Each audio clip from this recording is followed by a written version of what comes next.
আওয়ামী লীগ কাউকে দিয়ে আসে নাই, কাউকে বরণ করে আসে নাই। আওয়ামী লীগ যত কটা দল দেখবেন সব কটা আওয়ামী লীগের লুঙ্গির তলে ছিল। আপনি লন্ডনে ছিলেন, আপনার লোক কোথায় ছিল? মির্জা ফখরুল সাহেব ওই মোবাইলের মাধ্যমে টাকা না খাইছে, বড় বড় কথা শুধাইছে। মির্জা ফখরুল সাহেব তার কিছু রচনাও তারা পেয়ে গেছে সম্রাটের দিকে টাকা মোবাইলে যেমন কইছে ভাই পাঠাই দিছে, খাই খাইয়ে খাইয়ে থাকুক খাই। আজকে ফখরুল সাহেব আপনি কোথায় খারিয়েছেন, কোথায় কথা কন? আপনার বাসন্তার কোথায় ছিল?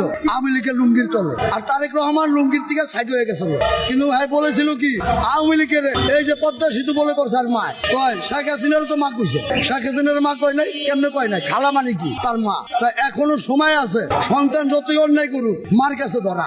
মার আসলের নিচে আশ্রয় নাইলে বাঁচার পথ পাবেন না, বাঁচার কোনো পথ পাবেন না। আমরা যতই কিছু করি না কেন, মা কি আসলের নিচে ঢুকলে কেউ তার বাই করতে পারবে না। তাই এখনো ছায়া আছে, এখনো সময় আছে। আওয়ামী লীগের আচলের নিচে আসো, নাইলে তোর মাইয়ের সুবিধা দেওয়াই পাবি না। তোর মেয়ে বলছে 4-5 দিন আগে যা কিছু পরিকল্পনা হয়েছে সব বিএনপির তথ্যতে। তো তোরা কই আসিলি? লন্ডনে বাইগন খাইছো আর বড় বড় কথা বাংলায় এতদিন কই আসিলি? তোরাই সব ষড়যন্ত্রের মূল হোতা। যে পরিস্থিতি 2 মাস পরে তো শেখ হাসিনার হাতে পা ধরে আনবো দেশের জনগণ। দেশের যে পরিস্থিতি হইতাছে, রোডের ভিতরে মানুষ চলতে পারে না, দিনে দুপুরে মনে করেন চাকু ঠেকায়া ছিনতাই করে সব লইয়া দা। এই যে আমরা অটো রিক্সা চালাই রাত্রে 8টা-9টার পরে, আমরা তো কোনো জীবনের কোনো নিরাপত্তা নাই, ঠেকায়া সবকিছু লইয়া দেয়। এগুলাকে আমরা চাইছি? যুব সমাজ আছে দেশের ভিতরে, দেখেন যেভাবে নিশা খায়া বাবা বেসে ওপেনে, মহল্লা তো পুলিশে যায় না ঠিক মতন, কোন মহল্লা পুলিশ যায় না। এগুলাকে আমরা দেখার লাগে কি আমরা বিএনপির ভোট দিছি? এই যে শেখ হাসিনা যে বাংলাদেশে আসবে, তারা বলতেছে ফাঁসি মঞ্চ নিবে। ফাঁসি মঞ্চটা কোথায় জেলখানা বানিয়েছেন না তকবক করে মানুষকে জানাচ্ছেন? আমরা বলতেছি এটা ইস্যু, এটি বাদ দেন, এটি ফাইজলামি বাদ দিয়া ভালোভাবে এখনো সময় আছে, ভালোভাবে পথে চলেন, নাইলে বাংলার জনগণ বুঝে দিবে তোরা কোন প্লেটে ভাত খাস। যদি কোন রকমের আওয়ামী লীগ ঢুকে যেতে পারে, আরে বিএনপির কিছুই হবে না, জামাত এনসিবির কোনো খবর থাকবে না। এই এনসিবি জামাত যদি কোন রকমের অপচেষ্টা চালায়, যদি কোন জায়গায় কোনো তারা অশান্তি তৈরি করে, তাহলে আওয়ামী লীগ ঢোকার সম্ভাবনা 100-তে 100 আমি চ্যালেঞ্জ দিয়ে দিতে পারি। আর যদি আওয়ামী লীগ ঢুকতে পারে, তাই এনসিবি জামাতের কোনো ঐতিহ্যই থাকবে না। আমার পোলাপান না কামারবো, আপনার পোলাপান কেনারে আবার করবো। সোনার বাংলাদেশ তো আপনারা আর আমার না, সোনার বাংলাদেশ হলো হাসিনার আর শেখ মুজিবের। কারণ হলো যদি সোনার বাংলাদেশই হইতো তাহলে জনগণের স্বার্থ মতনই চলতো, তাহলে আপনার কথা মতন আমার কথা মতন চলতো না। ভোট কিনতে যাওয়ার আগেই কইতেছে তোমার ভোট তো হয়ে গেছে গা, তাহলে এই দেশে যে আবার ভোট নিরপেক্ষ হইব, আমার ভোট যে আমি দিব এটার কোনো গ্যারান্টি নাই। আমার বয়সে আমি আজ পর্যন্ত নির্বাচনে 3বারে একবারও ভোট দিতে পারি। অবরোধ বিএনপি দিচ্ছে জনগণের ইয়া করার জন্য, আপনার আমার সুবিধার জন্যই। অনেক এই দেশে তো একতরফা তো রাজনীতি হয় না, রাজনীতি তো পাবলিকই নিয়েই হয়। তাহলে পাবলিকেই যদি রাজনীতি করতে না পারে, আপনি যদি একাই করেন তাহলে তার চলবো না। নির্বাচন দিবই তো, তাল গাছটাতে হ্যাঁ, দেশটাই তো হ্যাঁ, এই দেশ তো জনগণের না। যারা যুদ্ধ করে স্বাধীন করছে, আজকাল মুক্তিযোদ্ধা কয়জন আছে? যারা আছে তারা গেছে এই গা। আর মুক্তিযোদ্ধা যারা আমলি করে হেরাই মুক্তিযোদ্ধা, যারা বিএনপি করে হেরাই পাকিস্তানি রাজাকার। আপনি কিছু কইবেন পুলিশে ধরে আমার এই লই দেবো সারা রাজাকার, তাহলে এই দেশে আমার তো দেশ না, দেশ হলো হাসিনা। এটা তো গণতন্ত্র কয় না, এটা হলো রাষ্ট্র। আমি রাজা, আমি সব, আমারই এই দেশ। তো যে মাঠে প্লেয়ার নাই আর প্রতিদ্বন্দ্বী লোক নাই, তাহলে সেই মাঠে তো আপনার একলাই খেলবো, আর খেলা তো লোক নেই, প্লেয়ার নাই। ওই যে সব আমার চারিদিকে আটকে মেটে রয়েছে, যেন আমি বসাইছি এই থাকবো, আপনারে বসাইছি এই থাকবো, আমি যেরকম হেরাই। এই দেশে আর কোনো বিরোধী দল দরকার নাই। আমার কথা হলো আপনি যদি উন্নতই করেন, জনগণ আপনারা চাই নিব, তাই না? তাহলে আমার তো ভয় কিসের? আমি না তত্ত্বাবধায়ক সরকার দিয়ে দিই, তাহলে আপনি দেন না কেন? আপনার ঘরের ভিতরে যদি এক কোনায় বয়া থাকেন, আপনারা খুঁজে বাই করবো জনগণে আমার হাসিনার দরকার আছে, তাহলে আমার তো যে কাম করছি তাহলে আমার জানা নিশ্চয়ই ডর ভয় আছে। পদ্মার সাথে করে দিচ্ছে জনগণের, এটা ঠিক আছে, এটা 80,000 মানুষের ওই ডিস্ট্রিক্টের লোকের অনেক সুবিধা আছে। তাই বলে এনে ঢাকার শহরে যে ব্রিজ করছে, এ হালার হলো পাগল, আমরা হচ্ছে আর এক পাগল। তার কারণ রাস্তার উপর দিয়ে রাস্তা করে না পাইছে চাঙ্কার পুলে, তো জাম তো লাগবেই। এই দেশে রাস্তা কই? সারা দেশ তো বিল্ডিং ই। আপনি যাত্রাবাড়িতে উঠবেন, চাঙ্কার পুলে নামবেন, নিচে আপনার 40 মিনিট। এই 40 মিনিটে যদি আপনি নিচ দেন আধা ঘন্টা সময় লাগবে, তাহলে হালারা পাগল হয় নাই? উন্নতই যদি করতো তাহলে এই দেশে মানুষ শান্তিতেও থাকতো, তাহলে চালের দামও বাড়তো না, আলুর দামও 60 টাকা হইতো না, প্রত্যেকটা জিনিসের দামই বাড়তি। করল্লা কিনতে যাবেন 60 টাকা, আলু কিনতে যাবেন না, করল্লা 90 টাকা, আলু কিনতে যাবেন 60 টাকা। কি খাবেন এই দেশে? এই দেশে গরিব মানুষের লাভ আছে? 1000 টাকা কামাই করলে পরে একটা কি চলে মানুষের? আপনি বুঝছেন না এগুলা? এই যে ধরেন গাড়িটা লিয়ে বাড়াইছি, 300 টাকা ভাড়া মারছি, গাড়ি জমা তুমি 1000 টাকা দিয়ে বাসায় যাবো 300 টাকা লিয়া, তাহলে আমি গরিবতী না? আমার পোলাপান না কামারবো, আপনার পোলাপান কেনারে লিয়ে আবার করবো, তাহলে তো জিত তো আমারই। তাহলে এই দেশে গরিব পোলাপান আছে কই? এই বাংলাদেশে গরিব লোক আছে? গরিব আছে হলো ইন্ডিয়াতে, বাংলাদেশে তো নাই। আজকে যারা তালি দিচ্ছেন আওয়ামী লীগ নিষিদ্ধ হয়েছে, আওয়ামী লীগ বাদ হয়ে গেছে। বাংলাদেশ 6 ঋতুর দেশ, ঋতু পরিবর্তন হইতে সময় লাগে না। আজকে যারা বাহাবা দিচ্ছেন আওয়ামী লীগ নিষিদ্ধ হয়ে গেছে, আমরা স্বাধীন। আওয়ামী লীগ হয়তো এমন ভাবে ফেরত আসবে, আপনাদেরকে কিয়ামত পর্যন্ত নিষেধাজ্ঞা দিয়ে দিতে পারে। ভারতে যে নমো নমো করবেন, নাতে পাই ধরবেন, ভালো খাতিরের চেষ্টা করবেন, সেই লোকটা হলো এই দেশের শত্রু। বাংলাদেশের জন্য একটা আসলে অপমানেরই সংবাদ, সেটা হলো বাংলাদেশ সরকারের তথ্য উপদেষ্টা ডক্টর জাহেদুর রহমান, উনি ইন্ডিয়াতে গেছিলেন ইউনূস আমল থেকে। তার বিরুদ্ধে নাকি কিছু অভিযোগ ছিল বা সে একজন অভিযোগের তালিকাভুক্ত লোক। তাকে ইমিগ্রেশনের সময় দাঁড়িয়ে রেখে বিভিন্নভাবে বিভিন্ন প্রশ্ন করে অনেক হয়রানি করা হয়েছে। পাসপোর্টের বিষয় সিলটিল মারে তাকে এয়ারপোর্ট থেকে বহির্গমনের ব্যবস্থা করা হয় নাই। এই অবস্থায় উনি আসলে নিজেকে অপমানিত বোধ করছেন, এটা আমরাও তাই মনে করি। কারণ হলো একটা রাষ্ট্রের উনি প্রতিমন্ত্রী মর্যাদা, তার মানে একজন মন্ত্রী। আমার কথা হলো যে দেশে আওয়ামী লীগ কিছু বলে না, উল্টে তাদের দেশের বৈধ নাগরিককে বাংলাদেশে পাচার করে দিচ্ছে, পাঠাই দিচ্ছে, তাদের কিছু বলে না। আওয়ামী বিরোধী যারাই আছে, সরকারি দল বিরোধী দল, এনসিপি, জামাত, বিএনপি যারাই আছে, এরা কেন ইন্ডিয়াতে যায়? লজ্জা শরম নেই এই বিএনপির সরকারের, এই বিএনপির নেতা মন্ত্রী এমপিদের, এই জামাতের নেতা কর্মী এমপিদের, যে এরা ইন্ডিয়াতে যায়, এনসিপির নেতা কর্মীরা কেন ইন্ডিয়াতে যেতে হবে? তো লোককে যারা ওই বেডরুমে নিয়ে শোয়াই রাখে, এই 2টা বছর রাখছে গুন্ডা পান্ডারা ওখানে যে রয়েছে, সেই দেশে কেন আপনারা যান? আপনারা কি তাহলে আদর্শ আজীবনই এদেশের মানুষ ইন্ডিয়া বিরোধী? এদেশের মানুষ জন্মই নাই ইন্ডিয়া বিরোধিতা করে।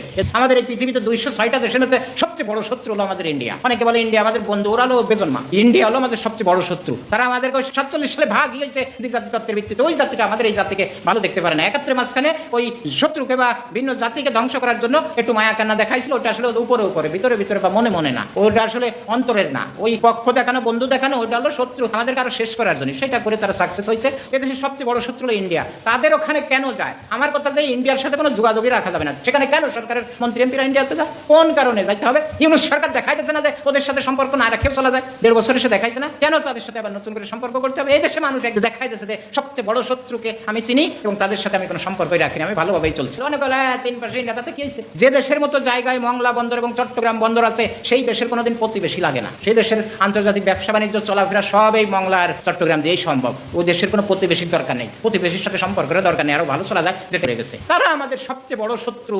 তাদের দেশ হলো উগ্র হিন্দুত্ববাদী, মৌলবাদী, উগ্র ধর্মীয় দল, তারা জঙ্গি দল হলো ক্ষমতায়। তারা দেখেন ও দেশে কি করে, 30 কোটি সংখ্যালঘু মানুষকে কি করতেছে। ওই দেশে কেন যেতে হবে? ওই দেশ হলো আমাদের সবচেয়ে বড় শত্রু। তাও একদিক থেকে মনে করে ভালো করছে, যাতে শিক্ষা হয় আর না যায় দেশের কেউ। ওই দেশে যা লাগবে না, আমরা যতই হাতে পায়ে ধরি তারা আমাদেরকে ঘৃণা নাই করবে। কেন আপনি হাতে পায়ে ধরতে জানেন? ভারত কাঁটাতারের বেড়া দিতে চায় না, বাংলাদেশ সরকার দ্রুত সময়ে কাঁটাতারের বেড়া দিয়ে দেবে, যাতে দেশের একটা পাখি ওদের আকাশে যাইতে না পারে। দরকার নাই। ওদের সাথে কিসের সম্পর্ক? কেন যাইতে হবে ওদের ওখানে? তোদের ওখানে কেন যান আর যাই অপমান কেন হচ্ছে? যারা এখনো সুযোগ পেলে আপনাদের নিশ্চিন্ন করে ছেড়ে দেবে, তারা ওখানে রয়েছে, তাদেরকে বেডরুমে নিয়ে রাখে এই 2 বছর ধরে, আরো কতকাল রাখবে? আপনাদের ঘৃণা নাই, লজ্জা করে না? এই বিএনপি, জামাত, এনসিপির নেতা কর্মী, মন্ত্রী এমপিদের, প্রধানমন্ত্রীদের সবার ওই দেশের কেন যাবো আমরা? কেউ না খেয়ে মরে গেলে ও দেশে যাওয়া যাবে না। সেদিন আমার জেলার বড় 2 নেতা নেত্রী, স্বামী স্ত্রী, তারা চলে গেছে ইন্ডিয়াতে চিকিৎসার জন্য, মেডিকেল ভিসা নিয়ে।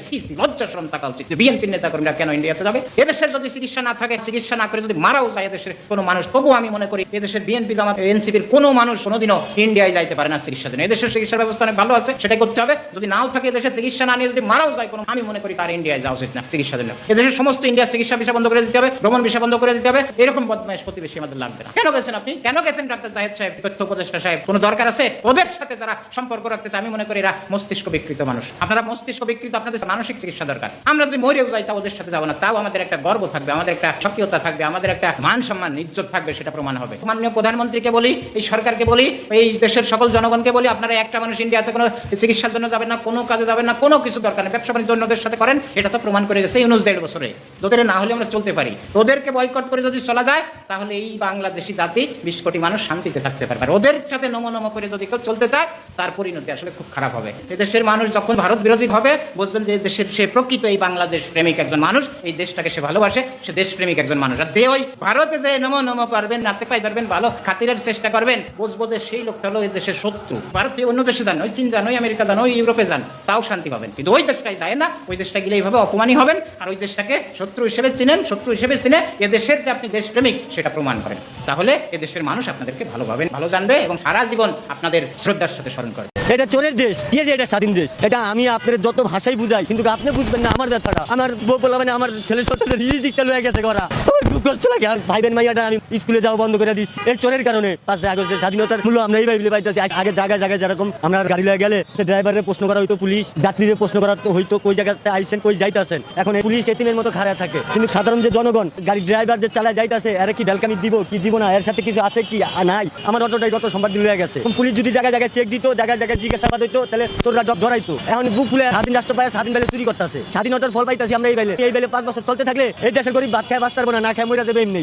আজকে আমি 1 লাখ টাকা ঋণ হয়ে গেছি, এই কিস্তিতে টাকা লইয়া আমি এই গাড়ি কিনছি। একটা কিস্তি দিতারি নাই বড় ভাই, চোরে গাড়িটা লয়ে গেছে। দেখতে শুনতে এরা ডিভিনশনের লোক, মানে পুলিশের লোক, এদের কোনো জিজ্ঞাসাবাদ নাই, কোনো কিচ্ছু নাই। এরা মন স্বাধীন চলতেছে, মন স্বাধীন গরিব মানুষের ভাষা দিতেছে জায়গায় জায়গায়। এরকম আজকে আমি ভাইসা গেছি, কালকে আরো রিক্সালা ভাইসা দেবো। স্বাধীনতা থাকলে আজকে আমি এই ঋণের বোঝা আমার গাড়ি আজকে পড়তো না। আমি এই ঋণ করছি, কিস্তিতে টাকা উঠাইছি, কি লেগে আমার সুখের জন্য, আমার ছেলেপের একটু আরামের জন্য, জানি 2টা ডাল ভাত খায়া মাছ তরকারি খায়া বাঁচতে পারি। আজকে কি এখন এই চোর যে গাড়ি নিয়ে গেল, আজকে কি এই কিস্তির যে বোঝা হেডা পামু না পোলাপানের জন্য 2টা ডাল ভাতের টাকাটা সংগ্রহ করবো?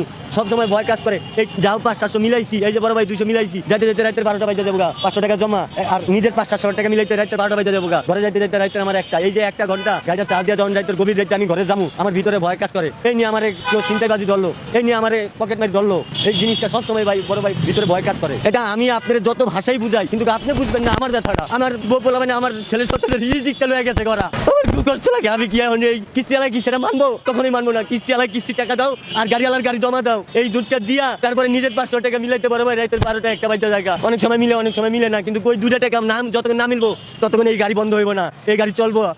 এই মাসের টাকাটা দেওয়া যাইতেই হইব। আজকে ভাই বোন মাইয়াটা আমি স্কুলে যাওয়া বন্ধ করে দিচ্ছি, কারণ আমি এখন আর অর্থ জোগাইতে পারি না, আমার পক্ষে সম্ভব না। এই খরচ আমার মেয়ের লেখাপড়াটা বন্ধ হয়ে গেল এই চোরের কারণে। এই স্বাধীন করে আমরা এটি পাইছি আজকে, এটাই ছিল স্বাধীনতা। সেই 5 আগস্টের স্বাধীনতার মূল্য আমরা এই ভাইলে পাইতেছি। আজকে আমি পাইছি, কালকে আরো 20 চালা খাইবো। 1000 টাকা দিমু, তারপরে যায় আমার ভাতের টাকা আসবো। এরপরে দেখ 1500 টাকা কখন মিলামু? টাকা কি গাছের পাতা চাইলে মানুষ দিয়ে দেয়? না, অনেক পরিশ্রম করতে হয় টাকার জন্য। টাকার অভাবে ঋণী হয়ে মেয়ের লেখাপড়া বন্ধ করে দিয়েছেন। আসলে বাবা হিসেবে এই জিনিসটা আপনার কাছে কেমন লাগে? আমি এটা মাইনে নিতে পারতেছি না। মন চায় অনেক সময় নিজের গায়ে নিজে কেরাসিন জ্বালাই, নিজের আগুন নিজে জ্বালায়, নিজে চলে যায়। কারণ এক সময় এই মেয়ের ভবিষ্যৎ আমি আজকে নষ্ট করে দিলাম, এই চোরের কারণে নষ্ট হয়ে গেল। এটা চোরের দেশ, কে যে এটা স্বাধীন দেশ? স্বাধীন হইলে এরকম হয়? 71 মুক্তি স্লোগান ছিল, দেশ বাঁচাও, জয় বাংলা, জয় বঙ্গবন্ধুর দেশ, স্বাধীনতার দেশ। এক ডাকে সাড়া দিয়েছিল দেশের 7.5 কোটি মানুষ। একটা ডাক কে দিয়েছিল? এই সেই শেখ মুজিবুর রহমান। তার ডাকে সাড়া দিয়েছে সারাটা বাংলাদেশ। বঙ্গবন্ধু শেখ মুজিবুর রহমান দেশের জন্য অর্ধেকটা জীবনই পার করেছে তার কারাগার জীবনে, বিনিময় শিখে পেয়েছে। বিনিময় পেয়েছে পুরাটা পরিবার সহ ধ্বংস, পুরাটা পরিবার সহ নির্ভয় করে দিয়েছে। তারপরে এই শেখ হাসিনা, শেখ রানা যদি বাংলার মাটিতে থাকতো তাদেরকেও শেষ করে দিত। বঙ্গবন্ধুর ফ্যামিলি যদি ভালো হতো তাহলে কি দেশ থেকে বিতাড়িত করতো তাকে? এই ভালো দেখেই তো বিরত করছে। যে ভালো করে খারাপ লোকের আরো চায় না। যেরকম ধরেন এই যে ইংলিশ রোড পাড়া, এটার উচ্চত্ব করছে কে? শেখ হাসিনা। নারায়ণগঞ্জ পাড়া উচ্চত্ব করছে কারে দিয়া এই শেখ হাসিনাই করছে। এটি করছে, এটি ভালো না। তারপরে অল ডালা মাদক বিষয় লেগে আসছিল এই আওয়ামী লীগ সরকার, যে মাদক বাংলাদেশে হবে না। সেই মাদককারীরা, সেই মনে করেন ব্যবসায়ীকারীরা, চামড়ার ব্যবসায়ীকারীরা, আজকে মৌল হোদা মিলে এই 5 আগস্টের ঘটনায় তারা একটি মহল সৃষ্টি করা হয়েছে। আমি মনে করি খালি পাকিস্তানের মহল না, পাকিস্তানের সাথে যুক্ত হয়ে তারা এই কাজ করতে বাধ্য হয়েছে। কেন? আমরা আবার নতুন করে স্বাধীনতা করবো। অনেক বিল্ডিং এ মহল্লার ভিতরে নাশকতা হইতে আছে, মাইয়া গদিয়া প্রতিটা কলেজের ভিতরে যাইবেন সব মাদক পাইবেন, কোনটা মাদক ছাড়া নাই। তারা মাস্টার তো চিনে না, যে মাস্টার দিয়ে আমি পড়তে পড়তে উপরে আসছি কলমের উচ্চাতে, এই কলম ভালে আমি অস্ত্র ব্যবহার করতেছি। 5 আগস্টে প্রমাণ দেখাই দিয়েছে। এই দেখেন মাঝে মধ্যে মাস্টাররা পড়াশোনা করছে, আমাদেরকে পিটানো হয়েছে। এটি কারা পিটাইছে? আওয়ামী লীগের লোক পিটাইছে, ওই ছাত্ররাই পিটাইছে। 5 আগস্টের পরে যে ছাত্র, এই ছাত্ররা এই মাস্টারে নিখুঁত করে পিটাইছে আওয়ামী লীগের ঘোষক করে। তার কি গায়ে লেখা ছিল আওয়ামী লীগের ঘোষক? কার কি গায়ে লেখা ছিল শেখ মুজিবুরের ঘোষক? তাদেরকে এভাবে করে হয়রানি করে তাদের মেয়ে ছেলেকে মার সামনে মেয়ের রেপ করে মারা হয়েছে। আজকে দেখেন এই দেশে 2 বছরের ভিতরে 500 লোক মারা হয়েছে। আপনারা কে এরকম কথা বলার? আওয়ামী লীগের পুনর্বাসন, আওয়ামী লীগ দেশে আছে, শুধু আওয়ামী লীগের যে কাণ্ডারি তাকে হচ্ছে আপনার কিছুদিনের জন্য অনুপস্থিত দেখছেন, উনি আবার আসবে হিরোর বেশি। এবং আরেকটা কথা বলতে চাই, আপনারা যেটা বলছেন যে রিফাইন্ড আওয়ামী লীগ বলতে কিছু নেই। দালাই লামার মতো মানুষ উনি যদি 80-90 বছরে কোনো দেশে মন্ত্রিত্ব করতে পারেন, উনি কি দোষ করেছেন? আপনারা কেন ওনাকে বাদ দিয়ে চিন্তা করছেন? ও আসলে আপনাদের ভয়টা ওখানে। উনি যে দেশে নারী নক্ষত্র জানে। আপনি একটা কথা চিন্তা করবেন, একটা ঘর, আমার যদি একটা ঘর থাকে, সেই ঘরের জানালা কোথায়, ঘরের সুইচ কোথায়, সবকিছু কিন্তু আমি জানি, কারণ এই ঘরটা আমি বসবাস করেছি। তাহলে উনি ছাড়া কিভাবে এই বাংলাদেশের সমস্ত কিছু পরিকল্পনাকারী? উনি পরিকল্পনা করে এবং উনি খুব ভালো জ্ঞান রাখেন এবং উনি খুব ভালো এডুকেটর। আপনি দেখবেন আওয়ামী লীগের হচ্ছে আগে একটা অনুষ্ঠান ছিল, সেটা হচ্ছে let's talk with Sheikh Hasina. হ্যাঁ, সেই অনুষ্ঠানে আপনি দেখেছেন উনি জবাবদিহিতার জায়গায় প্রত্যেক জায়গায় রেখেছেন, কারণ উনি দিতে পারবেন বলে উনি কৈফিয়তের জায়গায় রেখেছেন। সেখানে আপনার যত ইউথ পিপল আছে সবাই যেহেতু ওনার কাছে বিভিন্ন রকম কোশ্চেন করতে, এবং প্রত্যেকটা কোশ্চেন উত্তর উনি খুব সুন্দর করে দিয়েছেন। এরকম করে কয়টা মন্ত্রী দিয়েছেন আপনাদের কাছে? আমার কোশ্চেন, আপনারা কয়টা মন্ত্রী ভাবে জনসম্মুখে এবং এই ইউথ পিপলের কাছে এভাবে কৈফিয়ত দেওয়ার রেখেছেন? এখন আপনাদের জনসভায় যদি হামলা করে, আপনারা তো জনসভায় যাবেন না ভয়তে, আপনারা তো পোশাক করে তারপর ওখান দিয়ে ভয়তে আইয়ে পড়বেন, আপনারা ওখানে গিয়ে ফিট পড়বেন। আর বঙ্গবন্ধুর মাথার উপরে ছিল অস্ত্রের ঝঞ্ঝানি, আর নিচে বসে জনসাধারণের কাছে তার সেই যুদ্ধের প্রস্তুতি রণকৌশল তিনি দিয়েছেন। এই 7ই মার্চ বাতিল করবে, আমার মামুর বাড়ির ব্যবসা পেয়ে গেছে। কি রে কি? জেনারেল জিয়াউর রহমান তিনি নিজের কণ্ঠে, দ্যাথহীন কণ্ঠে তিনি সাংবাদিকদের একটি জিজ্ঞাসাবাদে তিনি বলেছেন যে বঙ্গবন্ধু তো মহান নেতা, 7ই মার্চের প্রেরণা ছিল আমার স্বাধীনতার যুদ্ধে ঝাঁপিয়ে পড়ার অন্যতম কারণ। তাহলে আপনি জিয়াউর রহমানকে বাদ করতেছেন, আপনি 9জন সেক্টর কমান্ডারকে বাদ করতেছেন, আপনি আতাল গনি ওসমানীকে বাদ করতেছেন, আপনি হচ্ছে তাজউদ্দিনকে অসম্মান করতেছেন, আপনি নজরুল ইসলামকে অসম্মান করতেছেন, যে হুজুর ভাসানী 9ই মার্চের ভাষণে বলছে যে বঙ্গবন্ধু 7ই মার্চের ভাষণের পক্ষে আমি, আপনি সেই 9ই মার্চের সেই হুজুর ভাসানীকে আপনি অপমান করতেছেন। তাহলে এটা তো অবশ্যই ইতিহাস বিকৃত, ইতিহাস বিকৃত। আজকে অনেকে বলে কি জানেন, জয় বাংলার পরিবর্তে নাকি জয় পাকিস্তান বলা হয়েছিল। হায়রে নরধম নরপশু এবং কি বলে ওটাকে বর্বরের দল। তৎকালীন সময়ে আসম আব্দুর রব তিনি পরবর্তীতে জাসদ গঠন করে, তার থেকে তো বিরোধিতা বঙ্গবন্ধু বেশি কেউ করেনি। তিনিই বলেছেন বঙ্গবন্ধুর পায়ের কাছে তিনি বসা ছিলেন এবং যতক্ষণ না পর্যন্ত বঙ্গবন্ধুর স্বাধীনতার ঘোষণা এবং হচ্ছে জয় বাংলা স্লোগান না দিয়েছে ততক্ষণ পর্যন্ত তিনি সেখান থেকে ওঠেন। পরিবর্তন করলেই কোনো জিনিসের পরিবর্তন হয় না। পরিবর্তন কি? পরিবর্তনটা গ্রহণ করছে কেউ, কেউ গ্রহণ করছে। আপনি দেখেন আজকে টিভি চ্যানেলের একটা পোস্ট দেখেন 7ই মার্চ নিয়ে, সেখানে 20 ভিতর 18 কে লাভ রিয়েক্ট করে, তার ভিতর 500 কে হচ্ছে আপনার কেয়ার রিয়েক্ট করে। কি হয়েছে তাতে? হয়েছে নাকি তাতে? পরিবর্তনটা কে গুনায় ধরে? কে ধরে? পাকিস্তান চাপাই দিছিল, পাকিস্তানের রাষ্ট্রভাষা উর্দু চাপাই দিছিল, কেউ গুনায় ধরছে? কেউ গুনায় ধরছে 6 দফারে রাষ্ট্রদ্রোহিতার সামিল দিছিল, বাঙালি গুনায় ধরছে। 69 গণ অভ্যুত্থানের বিরুদ্ধে কুটছল উঠাইছিল, গুনায় ধরছে। 70 নির্বাচনে বলছিল যে শেখ মুজিবকে ভোট দেওয়া মানে ভারতকে ভোট দেওয়া, ভারতে দালালি করা, কেউ গুনায় ধরছিল? কেউ গুনায় ধরছে? কারণ মানুষ জানে যে ভারতের মতো একটা রাষ্ট্র আর বাংলাদেশের মতো একটা ছোট রাষ্ট্র, বাংলাদেশের 28টা রাষ্ট্রের মতো একটা ভারত, সেখানে ভারতের একটা প্রদেশে যা লাগে তা বাংলাদেশ উৎপাদনও হয় না। মানুষ সুযোগে নেয়, মানুষ এখন সজাগ। পরিবর্তন করলে তাতে কিচ্ছু আয় যায় না। ওই সরকারি বই থেকে পরিবর্তন করুক, তাতে কি মানুষ শুনবে না? এবারের সংগ্রাম আমাদের স্বাধীনতার সংগ্রাম, এবারের সংগ্রাম আমাদের মুক্তির সংগ্রাম। কোন নেতাই বলতে পারছে? এরকম বক্তব্য দিতে পারছে? কোন নেতা বলতে পারছে সুদৃঢ় এবং সুকৌশলী ভাবে? পারে নাই, পারে নাই। পারবে কেমনে? দেশের প্রতি দায়বদ্ধতা থাকতে হয়, জনগণের প্রতি দায়বদ্ধতা থাকতে হয়, স্বাধীনতার প্রতি দায়বদ্ধতা থাকতে হয়। বঙ্গবন্ধু শেখ মুজিবুর রহমানের 7ই মার্চের ভাষণে তিনি গণতন্ত্র, সমাজতন্ত্র, ধর্মনিরপেক্ষতা, জাতীয়তাবাদ এবং এই দেশের মানুষের মুক্তির বীজ বপন করে। সেই ভাষণের ভিতর নিহিত ছিল স্বাধীনতার সেই যুদ্ধের প্রস্তুতি। 26শে মার্চ ঘোষণা হয়ে গেল আর যুদ্ধ হয়ে গেল কেন? একদিনে কি যুদ্ধের প্রস্তুতি হয়েছিল? 7ই মার্চের ভাষণের পর সমগ্র জাতি বুঝে গিয়েছিল যে আমাদেরকে যুদ্ধের ময়দানে নামতে হবে। যুদ্ধের দামামা বাজছে, পাকিস্তানি হানাদার বাহিনীর শেষ সৈন্যটিকে বাংলার মাটি হতে উৎখাত করতে হবে। সেই ম্যান্ডেট নিয়ে সমগ্র বাঙালি জাতি 7ই মার্চে তৎকালীন রেসকোর্স ময়দান, বর্তমান শরৎদি উদ্যানে নারী, পুরুষ, যুবক, যুবতী, কৃষক যার যার স্থান থেকে ছুটে এসেছিল। কেন ছুটে এসেছিল? যুদ্ধের প্রস্তুতি কিভাবে গ্রহণ করা যায় তা শুনতে। যুদ্ধে প্রস্তুতিতে বঙ্গবন্ধু কি বলেছে? আমি যদি নাও থাকি, আমি যদি হুকুম দেবার নাও পারি, তোমরা তোমাদের সংগ্রাম চালিয়ে যাবে। এখানে বঙ্গবন্ধু কি একেবারে পরিপূর্ণভাবে বলে দিয়েছে যে তার অনুপস্থিতিতে কি করতে হবে? সংগ্রাম করতে হবে। বঙ্গবন্ধু নেই, সংগ্রাম করতে হবে। বঙ্গবন্ধুকে কারাগারের ওই অন্ধকার প্রকাশকে যদি রাখে, আমরা সংগ্রাম করব। নেতা তো সে যে নেতা জেলে যাওয়ার পর তার আদর্শের উপর ভিত্তি করে যুদ্ধ হয়। আপনি দেখুন নেলসন ম্যান্ডেলা, তিনি জেলে ছিল, তার আদর্শের উপর ভিত্তি করে সংগ্রাম হয়েছে। নেতারা তো কখনো মারা যায় না, নেতা তো থাকে মহিয়ান। এমন জীবন করিবে ঘটন, হাসিলে তুমি কাঁদিবে ভুবন। 7ই মার্চের ভাষণে বঙ্গবন্ধু সমগ্র বাঙালি জাতির কাছে একটা অবিসংবাদিত নেতা। 1952 সালের ভাষা আন্দোলন ছিল বাঙালি জাতির অস্তিত্বের প্রথম সুর। যে অস্তিত্বের সুরে গলা লাগিয়ে বাংলার দামাল ছেলেরা, বাংলার মানুষ 200 বছরের পরাধীনতা, গোলামি, ঔপনিবেশী এবং জালেমদের বিরুদ্ধে সংগ্রামে আত্মনিয়োগ করেছিল। 1954 সালের প্রাদেশিক নির্বাচন, 1958 সালের প্রাদেশিক নির্বাচন, 1962 সালের শিক্ষা আন্দোলন, 66 6 দফা, 69 গণ অভ্যুত্থান, 70 সাধারণ নির্বাচন। এই নির্বাচনে সমগ্র বাঙালি জাতি বঙ্গবন্ধু তথা আওয়ামী লীগকে সংখ্যাগরিষ্ঠ আসনে তারা রূপায়িত করে। এটা কেন করে? 6 দফা ছিল বাঙালির মুক্তির সনদ। 6 দফার সাথে 70 রিলেটেড, 70-এর সাথে 71 রিলেটেড। এবং 71-এ আমি যদি বিএনপির ভাষায় বলি, বিএনপি বলে জিয়াউর রহমান স্বাধীনতা ঘোষণা দিয়েছে বঙ্গবন্ধুর পক্ষে তিনি স্বাধীনতার ঘোষণা দিয়েছে। জেনারেল জিয়াউর রহমান তিনি নিজের কণ্ঠে, দ্যাথহীন কণ্ঠে তিনি সাংবাদিকদের একটি জিজ্ঞাসাবাদে তিনি বলেছেন যে বঙ্গবন্ধু তো মহান নেতা, 7ই মার্চের প্রেরণা ছিল আমার স্বাধীনতার যুদ্ধে ঝাঁপিয়ে পড়ার অন্যতম কারণ। তাহলে আপনি জিয়াউর রহমানকে বাদ করতেছেন, আপনি 9জন সেক্টর কমান্ডারকে বাদ করতেছেন, আপনি আতাল গনি ওসমানীকে বাদ করতেছেন, আপনি হচ্ছে তাজউদ্দিনকে অসম্মান করতেছেন, আপনি নজরুল ইসলামকে অসম্মান করতেছেন, যে হুজুর ভাসানী 9ই মার্চের ভাষণে বলছে যে বঙ্গবন্ধু 7ই মার্চের ভাষণের পক্ষে আমি, আপনি সেই 9ই মার্চের সেই হুজুর ভাসানীকে আপনি অপমান করতেছেন। তাহলে এটা তো অবশ্যই ইতিহাস বিকৃত, ইতিহাস বিকৃত। আজকে অনেকে বলে কি জানেন, জয় বাংলার পরিবর্তে নাকি জয় পাকিস্তান বলা হয়েছিল। হায়রে নরধম নরপশু এবং কি বলে ওটাকে বর্বরের দল। তৎকালীন সময়ে আসম আব্দুর রব তিনি পরবর্তীতে জাসদ গঠন করে, তার থেকে তো বিরোধিতা বঙ্গবন্ধুর বেশি কেউ করেনি। তিনিই বলেছেন বঙ্গবন্ধুর পায়ের কাছে তিনি বসা ছিলেন এবং যতক্ষণ না পর্যন্ত বঙ্গবন্ধুর স্বাধীনতার ঘোষণা এবং হচ্ছে জয় বাংলা স্লোগান না দিয়েছে ততক্ষণ পর্যন্ত তিনি সেখান থেকে ওঠেন। তাইলে যে বিরোধিতা করলো বঙ্গবন্ধুর, সে সত্য কথা বলো, আর আপনার তখন জন্ম হয় না, আপনি বলেন জয় পাকিস্তান। কি একটা অবস্থা, মানে চাপাইয়ে দেওয়ার একটা প্রতিযোগিতা। আর দিতে পারবো যে গোলাম আজম জাতির পিতা, গোলাম আজম জাতির পিতা, যিনি বাংলাদেশের রাজাকার কমান্ডারের প্রধান কমান্ডার ছিল, তার বানাইবে জাতির পিতা। আমরা সব বুঝি। আমরা বাঙালি জাতি, আমরা মাছে ভাতে বাঙালি, আমরা পান্তা ভাত খেতে অভ্যস্ত, আমরা রৌদ্রের সেই রৌদ্রদাহ তাপ সহ্য করতে অভ্যস্ত, আমরা সেই বর্ষার সেই নিদারুণ বৃষ্টি সহ্য করতে আমরা অভ্যস্ত, আমরা পদ্মা মেঘনা যমুনার তীরে বসে আমরা সাম্প্রদায়িক সম্প্রীতির কথা বলতে অভ্যস্ত, আমরা কপটাকে, আমরা অধর্মের গ্লানিকে, আমরা অসত্যকে রুখে দিতে আমরা অভ্যস্ত, আমরা বাঙালির শান বাঙালির মান রক্ষায় অভ্যস্ত। যদি কোনো কতিপয় শ্রেণী, যদি কোনো স্বার্থন্বেষী মহল মনে করে 7ই মার্চের দরকার নাই, যা দরকার নাই, অসুবিধা কি না, যা লাগবে না, তোমরা যেভাবে 7ই মার্চকে উপস্থাপন করবো ও 7ই মার্চ আমার লাগবে না। বঙ্গবন্ধু বলছে যার যা আছে তা নিয়ে ঝাঁপিয়ে পড়ো। বঙ্গবন্ধু বলছে এবারের সংগ্রাম আমাদের মুক্তির সংগ্রাম, এবারের সংগ্রাম আমাদের স্বাধীনতার সংগ্রাম। বঙ্গবন্ধু বলেছে আমি যদি নাও থাকি, হুকুম দেবার নাও পারি, তোমরা তোমাদের সংগ্রাম চালিয়ে যাও। বঙ্গবন্ধু বলে গিয়েছে ওদেরকে ভাতে মারবো, ওদেরকে পানিতে মারবো, আর যদি আমার ভাইয়ের উপর হত্যা করা হয় তাহলে পরিণাম ভালো হবে না।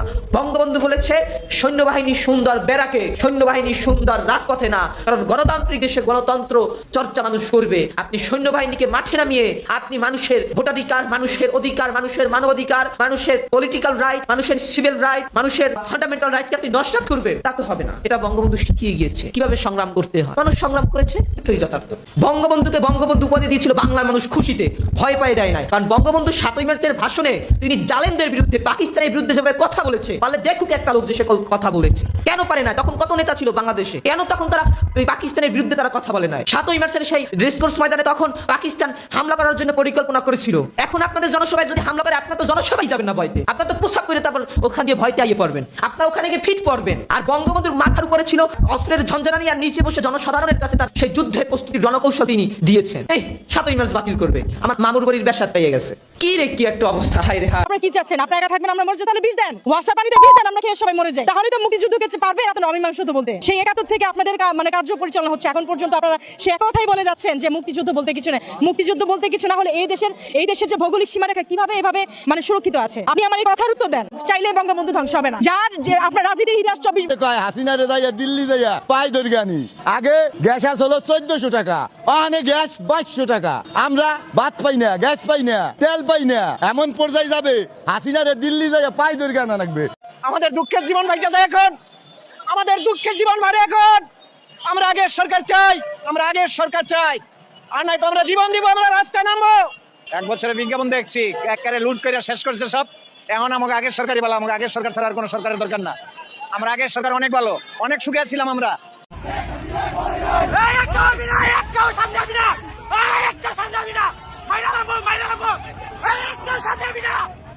এই জনগণকে চুষাদার উদ্দেশ্য এই সরকারকে যদি আমরা এইভাবে সুযোগ দেই যে পরপর আমাদের দেশ একটা সময় সে ধ্বংস করে দিয়ে আবার সে লন্ডনে চলে যাবে। বাংলাদেশ থেকে তোমাদেরকে বিদায় করা হবে। 1 মাসে বিদ্যুতের দাম তারা 2 বার বৃদ্ধি করে তারা প্রমাণ করেছে বিগত 17 বছর আওয়ামী লীগ যা করে নাই, এই সরকার 3 মাসে তার চেয়ে বেশি করেছে। এটা দেশ এবং জনগণের জন্য আসলে বর্তমান খুবই ক্ষতিকর, এবং আমরা যেটা প্রত্যাশা করছিলাম 24-এর পরবর্তী সময়ে দেশের এই দুর্ভিক্ষ হবে, এত তাড়াতাড়ি একটা সরকারের জনগণ থেকে বিচ্ছিন্ন হয়ে যাবে, জনগণ সরকারের বিপক্ষে যাবে, এটা আসলে খুব সরকারের জন্য এটা মানে ক্ষতিকর দিক বলে আমি মনে করি। এটা অতিরিক্ত মুনাফা অর্জনের জন্য, জনগণকে চুষার জন্য, এটাই তো মূল কারণ। এই জনগণকে চুষাদার উদ্দেশ্য। আমরা আসলে আশ্চর্যিত হয়েছি যে 24-এর গণ অভ্যুত্থানের পরে, বিপ্লবের পরে আমরা আশা করছিলাম দেশে একটি জনতা সরকার প্রতিষ্ঠিত হবে, কিন্তু দুঃখজনক হলো সত্য, তারেক রহমানের সরকার ওয়াদা দিয়ে এসেছিল 2 বছর পর্যন্ত কোনো নিত্য প্রয়োজনীয় দ্রব্যের দাম বাড়ানো পারবে না, অথচ 3 মাসের মধ্যে পরপর 2 বার জ্বালানির দাম বাড়িয়েছে। দুর্বার আন্দোলনের মাধ্যমে এই সরকারকে বুঝিয়ে দিতে হবে দেশের স্বার্থ বিরোধী কোনো কাজ সে করতে পারবে না। সারা বিশ্বে তেলের দাম কমাইছে, তখন তারা তেলের দাম বাড়াইতেছে, তার মানে তারা দ্বিচারিত আচরণ করতেছে। আমরা দেখতে পাচ্ছি যে ফ্যামিলি কার্ড দেওয়ার নামে এবং নানা ধরনের কার্ড দেওয়ার নামে সরকার দেশের অর্থনৈতিক তহবিলকে তছরূপ করেছে এবং দুর্নীতিতে তারা নিমজ্জিত হওয়ার কারণে দেশ সামাল দিতে পারতেছে না, বিদায় তারা নতুন করে জ্বালানি তেলের দাম বৃদ্ধি করেছে এবং এতে জনজীবনে ব্যাপক ভোগান্তি সৃষ্টি হবে। এই গণবিরোধী সিদ্ধান্ত সরকারকে অবিলম্বে প্রত্যাহার করতে হবে। করে দেন, আপনারা যা শুরু করছেন আসলে এটা প্রতিহিংসার রাজনীতি, তার চাইতে ভালো কিছু করেন, আপনাদের এই সাধারণ মানুষ সাধুবাদ জানাইবে। এরা মেট্রো রেল করছে, আপনারা তার চাইতে উন্নত জিনিস করেন এই বাংলাদেশে। আপনারা মেট্রো রেলে কেন গরু বাজার বসান? এটা কেমন পরিস্থিতি? এত সুন্দর মেট্রো রেলের উপর উঠলে বুঝায় আমি যে আমেরিকায় আছি, আমি কোনো ইউরোপের কোনো কান্ট্রিতে আছি, আমি দুবাই আছি। আপনারা সেই জায়গায় আপনারা গরুর বাজার বসান, আপনারা একটা পিলারের মাটি কাটেন, আপনারা ভূমিনের ঘরের উপরে মাটি দেন।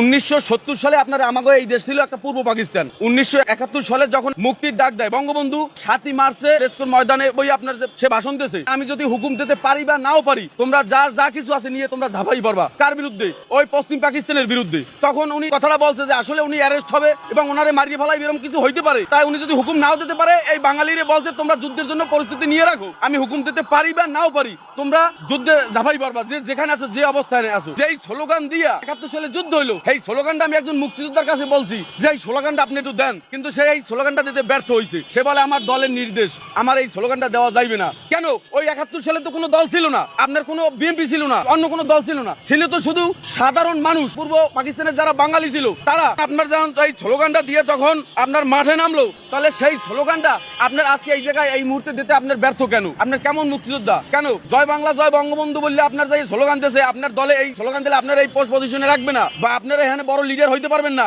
আপনার এখন বর্তমানে আপনার সরকার ক্ষমতায় যে আছে সে আমার আর্থিক সহযোগিতা দেবে না। আপনার এই সহযোগিতা এবং টাকা লোভে পড়ে আপনার এই 71-এর স্লোগানকে আপনারা এখন বর্তমানে ধামাচাপা দিতে আছেন, সেটা আপনার এই স্লোগান দিতে ব্যর্থ। আমি মনে করি যারা অরিজিনাল, আপনার যারা খাঁটি জীবন দিয়ে যারা যুদ্ধ করেছে, যারা অস্ত্র ধরেছে, তারা কোনোদিন 71-এর যে স্লোগান, ওই স্লোগান বলতে পারবে না। তাদের ওই 71-এর কথা মনে পড়লে তাদের বুক ফাটা কান্না আর ওই বঙ্গবন্ধুর আপনার স্মৃতিগুলো, ভাষণগুলো তাদের অন্তরে বাজে। কিন্তু এখন যারা আপনার টাকার লোভী, যারা মুক্তিযুদ্ধ সাজে, যারা মুক্তিযুদ্ধের মানে সাজার অভিনয় করে, তারা আপনার এই সব স্লোগান তাদের মুখে নেবে না। কেন? তাহলে আপনার তারা দল থেকে আপনার টাকা পাইবে না, গাড়ি পাইবে না, বাড়ি পাইবে না। ওই লোকই বলছে যে উনি আগে রিস্কে চালাইতে, এখন রিস্কে চালান বাদ দিয়ে এখন কোর্ট কাছারি। আমি এই জায়গায় বলি, আমি এই রিস্কে চালাইতেছি, যতদিন লাইফে আছে আমার মনে হয় আমি এই রিস্কেই সম্ভবত আমি চালাই, আমার জীবন তেমন করতে হবে। আপনি কেন মুক্তিযুদ্ধের পক্ষে, জয় বাংলার পক্ষে কথা বলেন? আমি শুধু আপনি মুক্তিযোদ্ধার পক্ষে কথা বলি। 1971 সাল যদি আপনার যদি যুদ্ধ না হয়তো আমরা বাংলাদেশ পাইতাম না, তাহলে সারা জীবন আমাদের পূর্ব পাকিস্তানই থাকতো হইতো, আর ওই পশ্চিম পাকিস্তানই আমাদের শাসন করতো। এই কথাটা বলি কেন? এই বাংলাদেশের ভিতরে আপনার পূর্ব পাকিস্তান আর পশ্চিম পাকিস্তান কি নির্যাতন হচ্ছে, যারা ওই মুরব্বীরা যারা মুক্তিযুদ্ধ করেছে তারাই জানে। কিন্তু আমার তালতলি উপজেলা, আমরা তালতলি উপজেলা আপনার বরগুনা জেলাধীন, আমরা আমতলী উপজেলার আয়তাভুক্ত ছিলাম। তখন তালতলির মানুষজন আপনার যখন আমতলী আসতো, তখন বিভিন্ন রকম আমাদের অত্যাচার করতো, এই করতো। আমরা যেই সরকার চাইতে আমরা একটা উপজেলা চাইতাম, যে আমতলীর লোকজন আমাদের নির্যাতন করে, আমাদের বিভিন্ন করে। তখন আপনার 2060 সালে প্রধানমন্ত্রী আপনার খালেদা জিয়া তখন আমতলীতে সফর করে। আমরা তালতলির হাজার হাজার মানুষ তখন ওই জায়গায় উপজেলা চাইতেই আমাদের মারধর করে, আমাদের আমতলীর মানুষ আমাদের এক গ্লাস পানি দেয় না খাইতে। আমি ছোট মানুষ, অনেক কষ্ট করে তারপর আমতলী প্রোগ্রাম গেছি, ওই বিএনপির প্রোগ্রামে, যেন তালতলি উপজেলা হয়। তখন যে নির্যাতন করছে, ওই মার খাই আপনার আমার একটা জোতা হারাই আমি তালতলিতে গেছি রাত্রের আধারে। যাওয়ার পরে ওই একটা উপজেলা চাইতে গেছি, এই আমতলীর মানুষ আমাদের এত অত্যাচার করলো। তাহলে পূর্ব পাকিস্তানের যখন যুদ্ধ হয়েছে, তখন পশ্চিম পাকিস্তানের পূর্ব পাকিস্তানের কত নির্যাতন না করছে। কিন্তু আল্লাহরই হুকুম, যখন আপনার আবার 2008 সালে নির্বাচন হয়, তখন আপনার শেখ হাসিনা বলে আমি যদি হায়াতে বাঁচাই রাখি, আমি বঙ্গবন্ধুর কন্যা বলে গেলাম, আমার আল্লাহ যদি সরকার গঠন করে তাহলে আমি এই তালতলিতে আমি উপজেলা দেবো। আল্লাহরই হুকুম, উনি সরকার গঠন করছে। তারপর ওনারা আমতলিতে আবার প্রোগ্রাম দিচ্ছে। আমতলি বড় উপজেলা টাউন, তালতলিতে তার কোনো প্রোগ্রাম দিতে পারে না, ওটা একটা সামান্য থানা। তখন উনি ওই আমতলিতে দেয় নাই। কেন? ওই তালতলির লোক আবার উপজেলা চাইতে যখন আমতলি আসবে, আমতলির মানুষ মারবে, তখন উনি ওই প্রোগ্রাম ক্যান্সেল করে বরগুনা সদরে দিয়েছে, যে আমতলির মানুষও আমার প্রোগ্রাম আসবে, তালতলির মানুষও প্রোগ্রাম আসবে বরগুনায়। ওই মহিলা এত একটা ব্রেন্টি মহিলা। আপনার আমরা তালতলিতে হাজার হাজার লোক, লঞ্চ, বিভিন্ন স্টিমার, ট্রলার, জালিয়া, নাউকো পাইয়া তারপর আমরা বরগুনার মাঠে আসি। যখন তালতলি উপজেলা চাই, যখন স্লোগান দিছি, টোটাল মাঠটা খালি কানায় কানায় খালি জিগের হইতেছে তালতলি উপজেলা চাই। আল্লাহর হুকুম, ওনার মুখ থেকে তালতলি আজকে উপজেলা। আজকে তালতলি মডেল মসজিদ, তালতলি উপজেলা পরিষদ, তালতলি ফায়ার সার্ভিস, বিভিন্ন রকমের উন্নয়ন আমাদের এই তালতলি উপজেলা শহরে। আমি আমার তালতলি উপজেলার পক্ষ থেকে ওই ফেসিস কন, আপনারা দোসর কন, যা কোন হাসিনারে, তার পক্ষে আমরা তালতলি বাসীর পক্ষ থেকে তাকে সালাম জানাই। আমরা যতদিন আছি বেঁচে, আমি ওনার কৃতজ্ঞতা আমি স্বীকার করব। ওনার কারণে আজকে পদ্মা সেতু পাড়াইয়া, আপনার লেবুগলি সেতু পাড়াইয়া ঢাকা শহর আসি, কোনো ফেরি যোগাযোগ নাই। আমরা 71-এর পক্ষে কথা বলার একমাত্র উদ্দেশ্যই আমরা 71-এর ওই মানুষগুলোর জীবন দিয়ে লক্ষ লক্ষ শহীদের বিনিময়ে এই বাংলাদেশ স্বাধীন হয়েছে, এই জন্য তাদের কথা বলি। পূর্ব পাকিস্তান যখন পশ্চিম পাকিস্তানের যুদ্ধ করি, তখন আমরা অন্য রাষ্ট্রের লোক যুদ্ধ করি। আর এই 5ই আগস্ট আমার ভাইয়ের সাথে আমি যুদ্ধ করছি। আমার ভাইকে চাকার ছিনাই নেওয়ার জন্য পূর্ব পরিকল্পিত এই আন্দোলন হয়েছে। আপনার 5ই আগস্টের পরে ভালো কোনো কিছু এই বাংলাদেশে হয় নাই। আপনারা দেখেন, খাল কাটছে, তারপর মাটি ফেলায় ভূমিহীনের ঘরে। আপনার 100 ভূমিহীনের ঘর আপনারা দেখেন না, মিডিয়ায় এখন বর্তমানে তোলপাড় সারা বাংলাদেশে। এত সুন্দর একটা প্রকল্প পদ্মা সেতু, এই যে রেলগাড়িটা আপনার দক্ষিণবঙ্গের আপনার যে মানুষগুলো আপনার ছেড়ে পিলারের গোড়ার মাটি কাটতে নেওয়ার উদ্দেশ্যটা কি? ও মাটি এত কি এমার্জেন্সি ওটা কাটা লাগবে? ওই মাটি ওই জায়গায় থাকবে। এখন ঝুঁকিপূর্ণ অবস্থায় আপনার ওই পিলারের সেতুগুলো আছে না, কেন সে আপনারা বিচার দেন, আপনারা মানুষের দ্বারা জিজ্ঞান যে আসলে এটা কি অন্যায় করছে না আপনার ভালো কাজ করছে। আমরা ইয়ার তীব্র প্রতিবাদ জানাই। আপনার তারা তা গড়তে পারবে না, তাকে মোছারও কোনো দিকের নাই। যেরকমের মাটি যেরকমের ছিল সেই রকমের মাটি সেই রকমের করে দেন। যেই ঘর যেরকমের ছিল ঘরগুলো আবার ভূমিহীনের সঠিক করে দেন। আপনারা যা শুরু করছেন আসলে এটা প্রতিহিংসার রাজনীতি। তা এর চাইতে ভালো কিছু করেন, আপনাদের এই সাধারণ মানুষ সাধুবাদ জানাইবে। এরা মেট্রো রেল করছে, আপনারা তার চাইতে উন্নত জিনিস করেন এই বাংলাদেশে। আপনারা মেট্রো রেলে কেন গরু বাজার বসান? এটা কেমন পরিস্থিতি? এত সুন্দর মেট্রো রেলের উপর উঠলে বুঝায় আমি যে আমেরিকায় আছি, আমি কোন ইউরোপের কোন কান্ট্রিতে আছি, আমি দুবাই আছি। আপনারা সেই জায়গায় আপনারা গরুর বাজার বসান, আপনারা একটা পিলারের মাটি কাটেন, আপনারা ভূমিহীনের ঘরের উপরে মাটি দেন। ওখানে মনে কয় হাসিনারে যাইয়া দিল্লি যাইয়া পাই দরগানি আগে গ্যাস আসলো 1400 টাকা, ওখানে গ্যাস 2200 টাকা। আমরা ভাত পাই না, গ্যাস পাই না, তেল পাই না, এমন পর্যায়ে যাবে হাসিনারে দিল্লি যায় পাই দরগানা লাগবে। আমাদের দুঃখের জীবন ভাইটাছে এখন, আমাদের দুঃখের জীবন ভাই এখন। আমরা আগের সরকার চাই, আমরা আগের সরকার চাই, আর নাই তো আমরা জীবন দিব, আমরা রাস্তায় নামবো। 1 বছরের বিজ্ঞাপন দেখছি একবারে লুট করে শেষ করেছে সব। এখন আমাকে আগের সরকারই ভালো, আমাকে আগের সরকার ছাড়া আর কোনো সরকারের দরকার না। আমরা আগের সরকার অনেক ভালো, অনেক সুখে ছিলাম আমরা।